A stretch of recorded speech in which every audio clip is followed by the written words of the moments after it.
Paano nga ba makakatulong ang makabagong teknolohiya para matugunan ang mga problema sa bansa gaya ng problema sa waste disposal at segregation?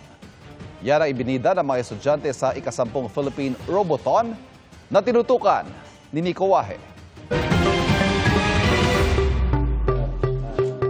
Robot na kayang mag-detect at maglinis ng mga basura sa estero o ilog. Garbage segregation machine. Automatic irrigation and soil moisture detecting robot. At anti-theft tracking system.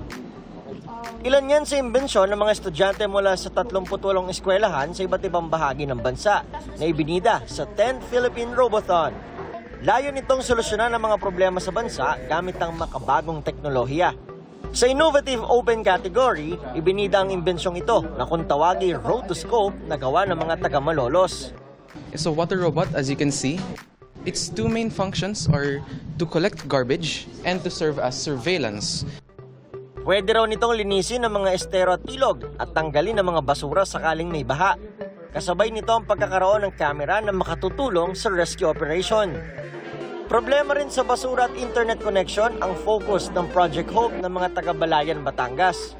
Ang mga may ipon na basura ay ire-recycle at ibebenta.